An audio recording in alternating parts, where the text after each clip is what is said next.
Hello students. आज की class में हम क्लास 12 प्रोबेबिलिटी का एक क्वेश्चन करेंगे based on Bayes theorem. A bag contains 5 balls. एक बैग में 5 बॉल्स हैं। 2 balls are drawn at random.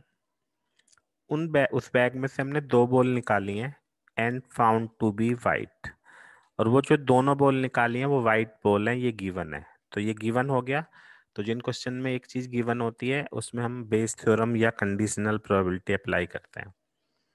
Find the probability that all balls in bag are white. इस बात की प्रोबेबिलिटी बतानी है कि बैग के अंदर जो 5 बॉल्स थी वो सारी की सारी वाइट बॉल्स हैं। ठीक है, तो अब हम क्या करते हैं, यहाँ पे सबसे पहला काम इवेंट्स हम कंसीडर करते हैं।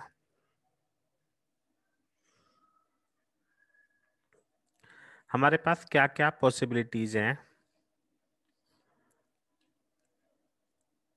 पहली पॉसिबिलिटी ये है कि बैग के अंदर मिनिमम 2 वाइट बॉल तो होंगी ही होंगी, क्योंकि हमने 2 बॉल निकाली हैं और वो दोनों वाइट है। तो सबसे पहली बात होगी 2 वाइट बॉल्स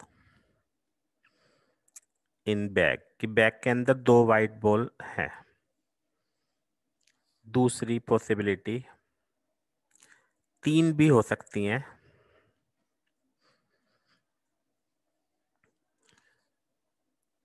4 भी हो सकती हैं, क्योंकि 2 वाइट आई हैं तो 4 भी वाइट बॉल हो सकती हैं।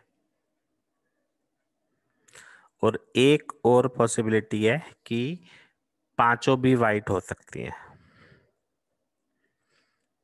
अब सबसे पहली बात यहाँ पे आती है कि अगर हमें पी इवन निकालना है तो वो कितना होगा, क्योंकि चारों ही बातों की बराबर प्रोबेबिलिटी है कि बैग के अंदर 2 वाइट भी हो सकती हैं, 3 भी, 4 भी, 5 भी। हमें पता नहीं है कितनी है, ना हम कह सकते हैं। ये सारी जो इवेंट्स हैं ये हैं विद इक्वल प्रोबेबिलिटी, चारों की जो प्रोबेबिलिटी है वो इक्वल है।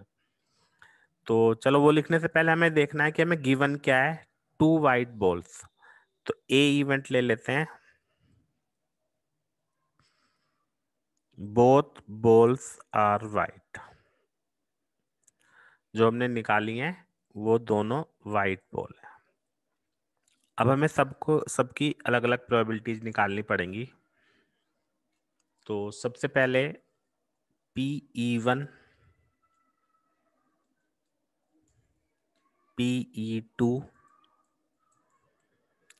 E3 एंड E4, इन सब की जो प्रोबेबिलिटी है उसको हम 4 पार्ट्स में डिवाइड कर देते हैं, क्योंकि 4 इवेंट्स हैं तो चारों की बराबर है। तो 1/4, 1/4, 1/4, 1/4, है ना। अब हमें निकालनी है प्रोबेबिलिटी ऑफ A/E1, क्योंकि बेस थ्योरम के लिए हमें ये सारे चाहिए A/E1, A/E2, A/E3, A/E4। तो सबसे पहले A/E1 का मीनिंग समझेंगे। इसका मतलब है कि बैग के अंदर 2 वाइट बॉल है और वो दोनों वाइट बॉल हमने ले लिए। तो 2C2/5C2। 5C2 क्यों? क्योंकि टोटल जो हमने बॉल निकाली है वो 2 निकाली है 5 में से, और वो दोनों वाइट हैं, तो फेवरेबल अपॉन टोटल। तो 1/5C2 की वैल्यू निकाल लेते हैं एक बार। 5 × 4 × 3 अपॉन 5 ये कर लेते हैं, 10 आ गया टोटल। A/E1 1/10। अब इस तरह से हम निकालेंगे A/E2। A/E2 में E2 का मतलब है 3 वाइट बॉल है, तो 3C2/5C2। तो ये हो जाएगा 3/10। और इसके बाद A/E3। A/E3 मीन्स कि बैग के अंदर 4 वाइट बॉल हैं, तो 4 में से हमने 2 वाइट बॉल ले ली, तो अपॉन में तो ये आना ही है। तो 4C2 की वैल्यू निकाल लेंगे 6/10। और A/E4। A/E4 आप बताओगे? मतलब थोड़ा सा दिमाग यूज करना है। A/E4 में कि बैग के अंदर पांचों वाइट बॉल हैं, तो उसमें से हम जो भी बॉल निकालेंगे वो वाइट होगी, तो ये हमारी श्योर इवेंट हो जाएगी। तो इसलिए इसकी प्रोबेबिलिटी क्या होगी? 1। तो इस तरह से हमने सारी चीजें निकाल दी हैं। अब हम यहाँ पे बेस थ्योरम अप्लाई करेंगे।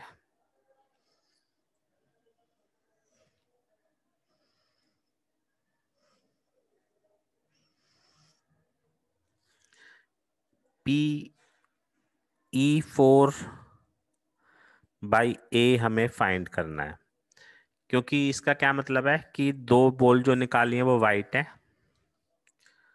और टोटल भी वाइट बॉल है, ये हमें फाइंड करना है। तो according to Bayes theorem denominator में आता है Pe1 A/E1 E2 A/E2 E3 A/E3 E4 into A/E4 और अपॉन, मतलब न्यूमरेटर में क्या आता है जो यहाँ पे हमें फाइंड करना है, तो Pe4 A/E4 ये हमारी बेस थ्योरम यहाँ पे हम अप्लाई कर देते हैं। सारी वैल्यूज है ये हमारे पास। Pe4 कितना है? 1/4। A/E4 1।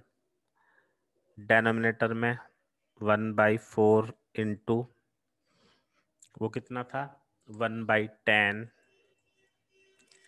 1/4 इंटू 2/10। 1/4 इंटू 3/10 और 1/4 इंटू 1। तो कैलकुलेट कर लेते हैं।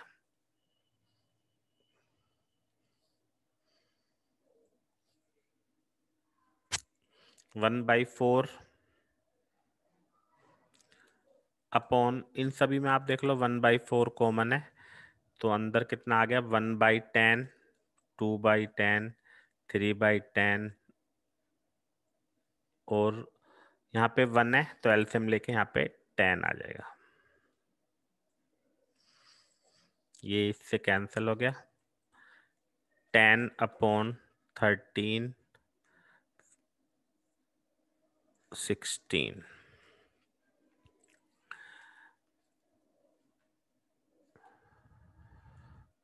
तो आंसर हो गया 5/8। ये हमारा आंसर है। एक बार इसको चेक भी कर लेते हैं जरा। सॉरी, A/E3 में 6 था, तो A/3 में 6 का मतलब यहाँ पे हमें 6 लेना है।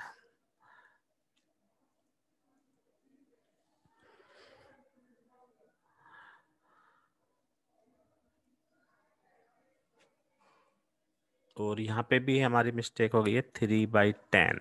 थोड़ा सा यहाँ पे ध्यान रखना आपका, 3/10। तो ये आ गया हमारा